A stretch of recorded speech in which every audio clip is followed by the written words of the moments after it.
Before we show you the nuts and bolts video that we were required to submit, I wanted to tell you first that the museum is a non-profit science museum. We call it the first world-class science museum in the Philippines because we don't have a science museum in a kind of scale that we share collectively in our collective memory as Filipinos. So this is the first one. When all of you, probably all your countries, have had museums for 100 years, we don't have any. So on top of the logistical nightmare that we face in having to build a science museum from scratch, we have a big inferiority complex. So we had to surmount that, and so I'm going to tell you that story. But first, this is how we built it.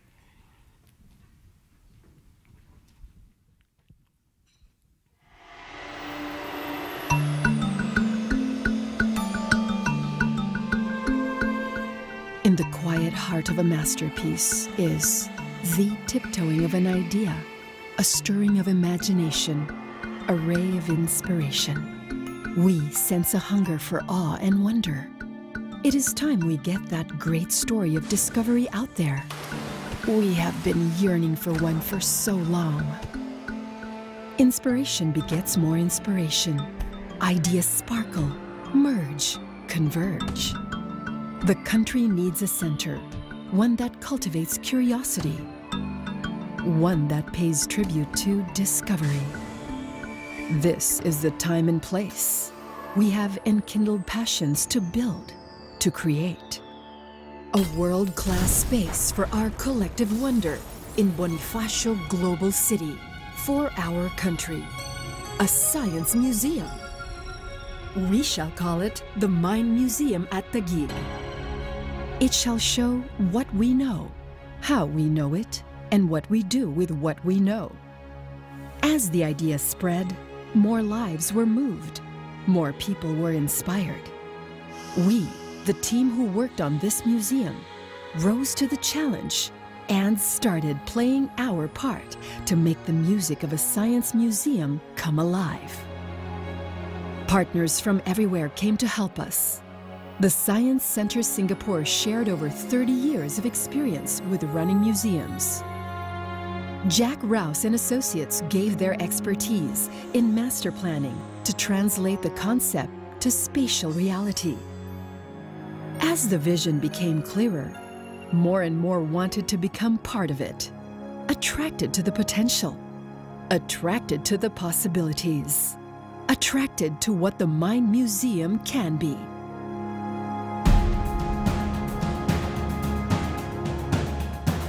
The vision continued to inspire more people. Hundreds of meetings took place, gathering the most creative minds both here and abroad. The best minds in the sciences and in the arts. From creative concepts to plans on paper, the museum started to take shape. Thoughtful planning went into every detail. Our engineers pursued fresh and innovative executions to achieve the architectural plan, setting the tone and beat. The cutting-edge architecture ingeniously situated the science galleries below the technology gallery, echoing how science serves as the foundation of technology. Brilliant and dedicated scientists arrived to work on the exhibits and lectured to artists and craftsmen to make the ideas sing and coax the vision to life. Award winners and rising young artists came together to join the chorus, sculpting intriguing and beautiful forms and shapes to show the greatest ideas science has ever discovered. For over 4 years, in groups both big and small, in cafes, classrooms, and in garages. By then, the creation of a museum that showcases science in its splendor and scale, from the tiniest things to the biggest things in existence, has truly begun. There's the strange world of the very small, the majesty and vastness of the universe, the exuberant varieties of life, nature across the breadth of time, the showcase of human ingenuity, and everything in between.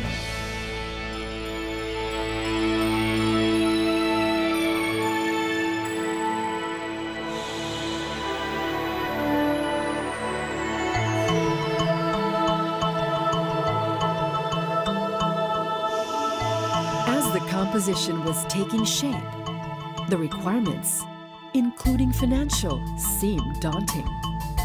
Partial funding was on hand, but much more needed to be raised to complete the billion-peso requirements of the project. Soon, the voices of support, especially financial, joined the chorus. But the intention and determination were clear.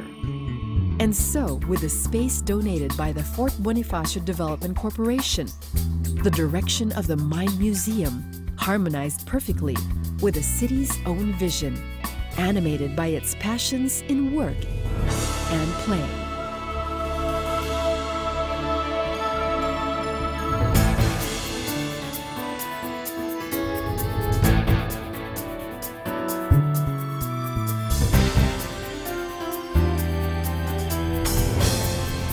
With that prime space came the commitment to build a science museum that respects nature's time and gifts. Managing the design and construction of the project, we made sure that the whole structure was a demonstration of green architecture, garnering a silver certification based on international standards. This show of commitment started to resonate with others.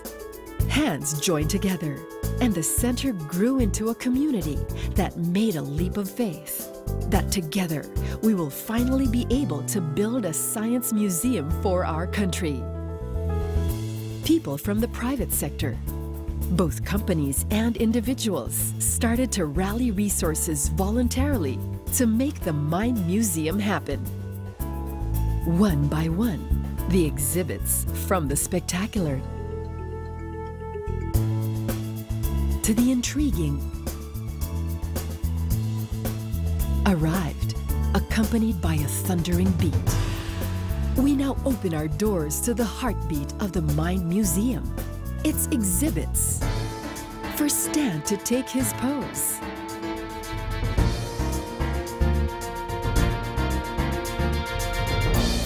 To cradle the brain in its seat. For the whale shark to take that dive in all its majesty.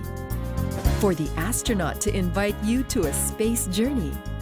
And for the atom to startle you with what every little bit of matter can do. And they are not alone. Now they all march in to take their places. And as each exhibit comes alive, everyone involved, from the scientists to the engineers, the artists and fabricators, even the construction workers and guards, realizes their part in the creation of this milestone. Each hour spent designing, each exhibit assembled, each bucket of concrete poured is part of the grand symphony filling the air. And it is all for you, whose minds we know will fly once you discover and rediscover nature in our galleries and meandering bridges. We know your mind will be transformed, just like ours have been, as we built this museum inside and out. The Science Symphony, that is the Mind Museum, is here to rouse the imagination of the Filipino public. Welcome to the doorstep of your own mind, reaching to understand, bit by bit, the immensity of nature. Science is alive. Come closer. Welcome to the Mind Museum at Taguig.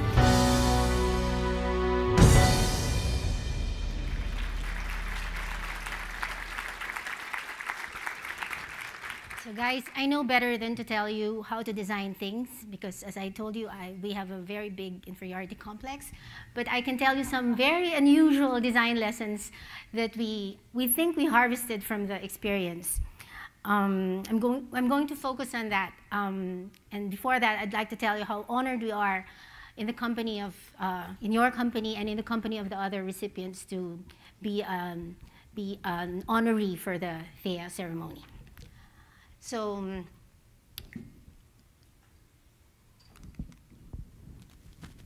the first thing that Jack Rouse asked me when they came was, so what's your story? Luckily, I am a writer. I am a science writer. So I always have a ready draft in my head. So they were surprised after a day. I gave them a story, a one-page story. And I said, I wanted all of nature represented. And I think it can be this way, from the smallest of things to the biggest of things and in between. And then all the corridors in between should be a transitory corridor. It cannot be independent. They should all be connected to one another. And that when you come out, you know that you're in the universe and that the universe is in you.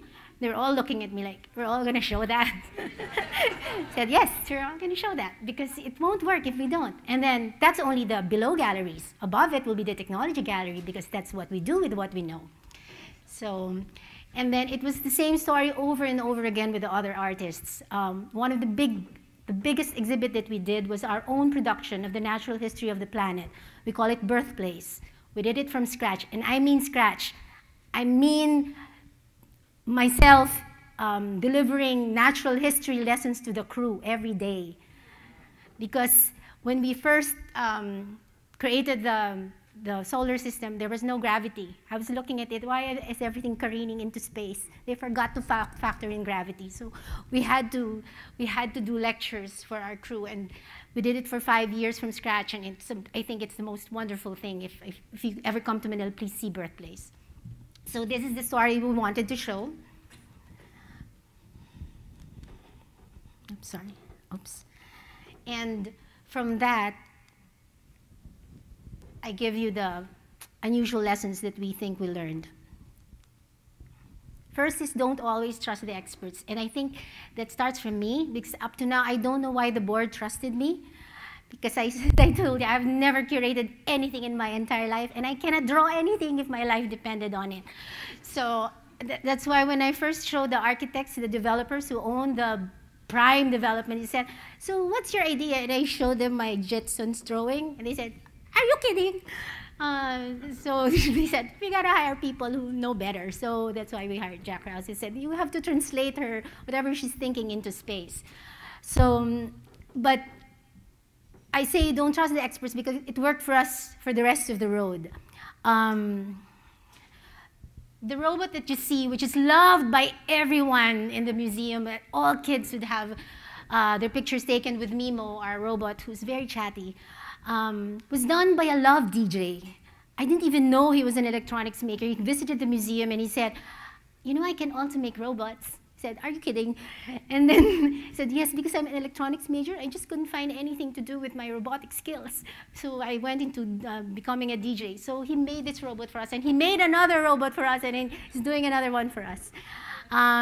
There's a wonderful sculptor who does busts for politicians who want to immortalize themselves and make busts. So I said, why don't you make the moon? So he made the moon, and it's one of the most photographed exhibits in the museum. You should see it. It's very hard to describe because it's very photogenic. We had iron furniture makers who made the Tree of Life. Later you'd see the tree, our version of the Tree of Life. And we turned bus makers into Mars rover makers, and he's here, one of them is here, Mark is here, me supporting. I'm the only contingent, but he's supporting me here, the Philippines. So that's what I mean, but by don't always trust the experts, because sometimes they just have a certain way of doing things, and when you come across a problem like limitations like ours in terms of budget or inexperience or being at the tail end of the history of science museums in the world, then they might get caught in something, now what? But us, with non-experts, they don't have that baggage. When you are down to a short list of experts to choose, please trust chemistry, because there was no shortage of experts. There was no shortage of people who wanted to work with us. but we really wanted the feel for people who really understood us and listened to us, that we are as passionate about what we're going to do, because, come on guys, this is only one shot at it. I don't think there would be another lifetime as quick as how we did it, that there will be another chance to build a science museum in my country of this scale. Well, it took them 100 years, so I think it's a good bet that there won't be another one. So we wanted to do it really well.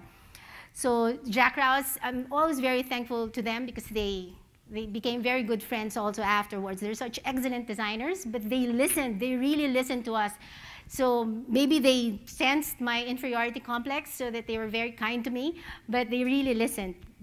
And I'm sure Filipinos are all over the world, and if you know us, we have a very weird temperament. So we're the only Latin country in Asia. So we're very vocal, unlike other Asians. So we really talk, and we really express our feelings. When we're mad, we're mad. And when we're happy, we really laugh our heads off. So when you're with us, we really let you know how we feel. So it's very, very important that you really connect with us when you want to work with us. So that's our guiding principle for the people that we worked with. I call this the clumsy curator's rule, because aside from not being able to draw and not having curated anything in my entire life, I'm also very clumsy, and I really mean it, in the literal sense. So my only rule we had about 250 exhibits, and each exhibit would have a team of a scientist, an artist, an engineer, even an accountant sometimes. But this was the rule. It has to be correct, clear, and beautiful in that order, because it's a science museum. I had an incident when an artist made his own periodic table and shifted helium to the other side, because saying it was lonely at the other side. I said, no, you can't do that. I had to explain to him what the periodic table meant, and that Mendeleev was turning over his grave because he wanted to rearrange the periodic table. So that's what I meant by correct, clear, and beautiful. So I always had to reiterate this rule to them.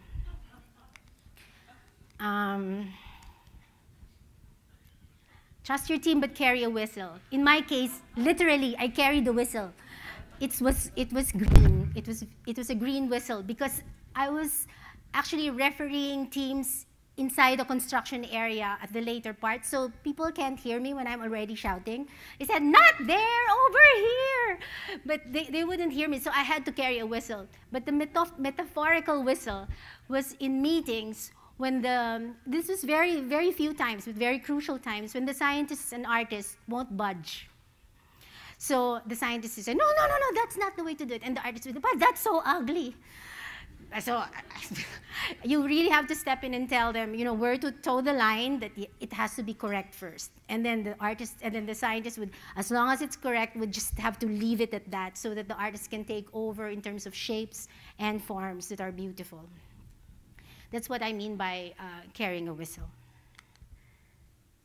But you leave them alone most of the time, because you trust that you hired brilliant people to know what they're doing.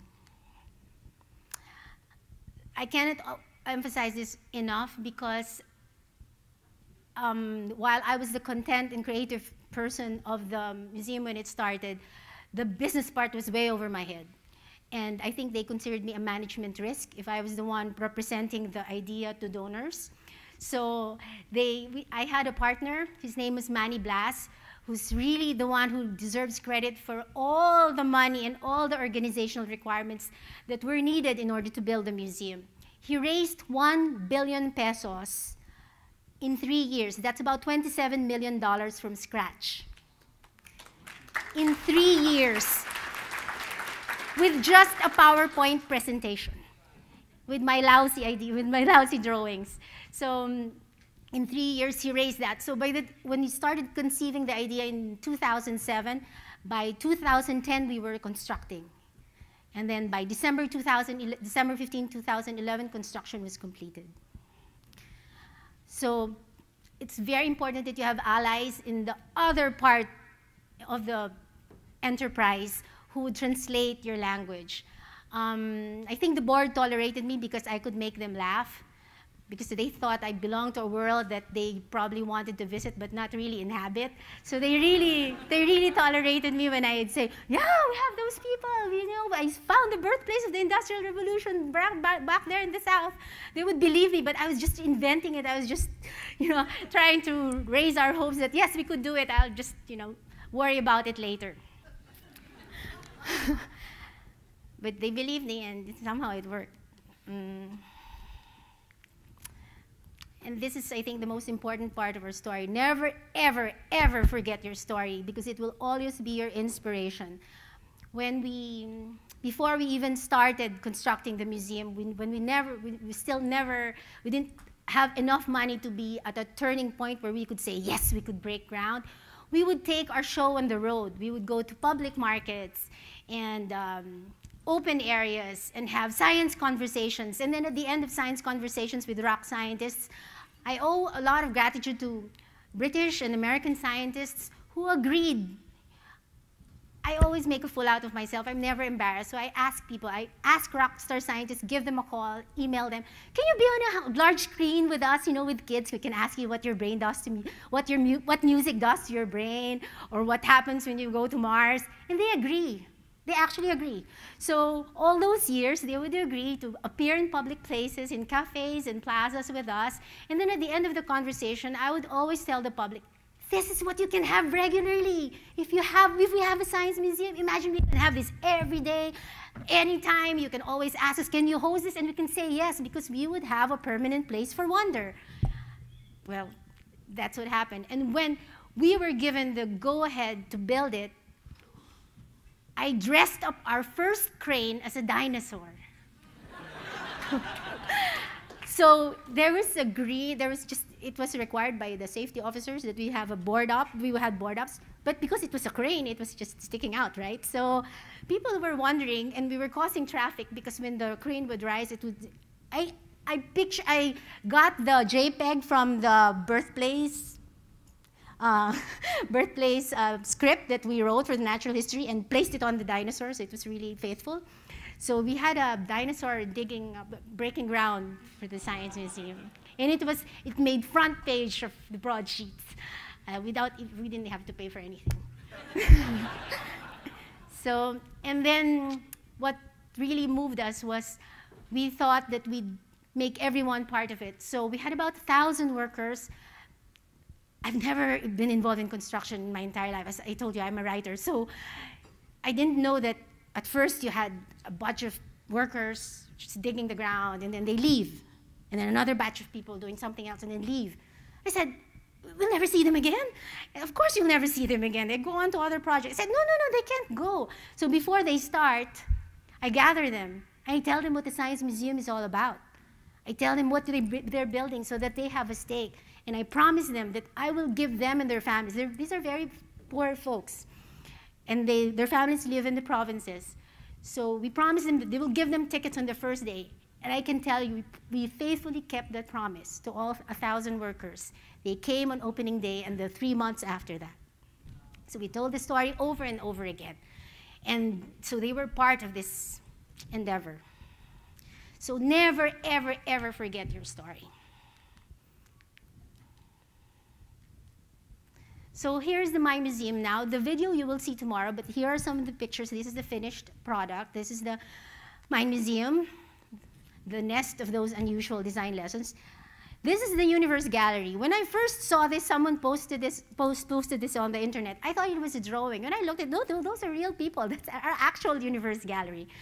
I had lighting questions like, Maribel, my managing director would ask me, Maribel, if you wanted the universe dark, why is your lighting so expensive in the Universe Gallery? No, really, guys. So really, I had questions. I get, yeah. But I'm sure the lighting experts would know the answer to that. Of course, I know now what the answer to that is. And the Hall of Philippine Science. These are all handcrafted, abstracted figures of, you know, the Philippines is one of the hotspots of biodiversity, so we hype that up.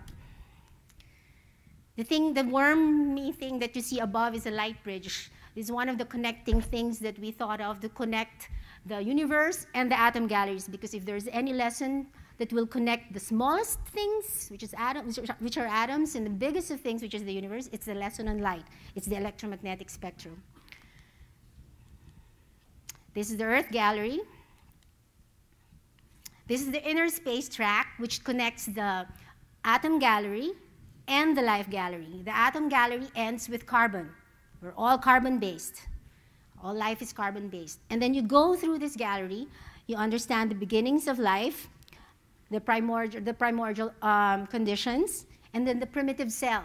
And then the first exhibit in the life gallery is DNA. So that's how we flesh out the transitory concepts in understanding certain scientific principles. This is a tunnel craft. When kids go here, my office is on the second floor. I could hear kids screaming when they enter this. It's the passageway from the universe to the Earth Gallery and vice versa. So it's like space travel. So you enter this from the Earth Gallery from Stan, the dinosaur, and then you end up in the Universe Gallery with stars, explaining to you how stars are born and how they die. And if you enter it from the Universe Gallery, that's how you end up as well. So you understand the concept. It's filled with Hubble space images. And this is the light bridge inside. There's more stuff inside now. And this is the atom gallery. This is a funny story because I worked with an American scientist, the physicist Dean Dodger, who, if you know, he made a 3D atom app in the iPhone. When I found it in the iPhone, I said, "Can you do it in a big way?" He said, "Sure." So he was really nice to work with. So he sends me the codes so I could give it to my computer guys. And then it gets lost for 2 weeks with no trace. Lost completely. And then 2 weeks later, it shows up in my office with a stamp of Homeland Security saying they open it up because why not? A physicist, atom, code names. So, so I always tell that story because the board gets a kick out of it, but it's true. And this is the thing I was telling about, iron makers, furniture makers, who did the Avenue of Life. So we call this the Avenue of Life, the escalator, because it leads to the Life Gallery, to the Technology Gallery, and we filled it with cloud-shaped images from National Geographic of different kinds of life, from different kinds of environments, from hydro vents to the polar regions. And this is the only part of the Technology Gallery. So we have modelers in the Philippines. You can see the light bridge as well. The Technology Gallery's theme is the showcase of human ingenuity. We hooked it on human values. It's not just a trade show of what we do, of the things that we do. So, for instance, this space is here to there. We don't just show trains, planes, and automobiles. We show that how we got from wearing shoes to the International Space Station. Because we want people to be moved by the experience of this enterprise of understanding and where it leads us, which is science and technology. So I'd like to give you a slice of what's ahead for the Mind Museum. When you enter the museum, there's a hall of the 10 most beautiful experiments in science, because our initial mission is to dispel immediately when you enter the museum that science is a cold and rigid enterprise. In the following months, which will end in August, each of those beautiful experiments will have a 26-inch sculpture of each scientist. For example, Galileo, when the falling of motion bodies, the feather and the ball, we will enact that in a sculpture so that we could also frame not just the science, because we can show that easily in multimedia, but also in the inventiveness and even the folly. So that's what the Mind Museum is. It's not just Galileo's story, it's our story woven into it. That that science and art are human endeavors, and we want to show that story in the Mind Museum. Thank you. Thank you so much. Thank you, Maria. Thank you. We're all going to come and visit now. Thank you. Please, a 10-minute break, and then we will be back. Thank you again.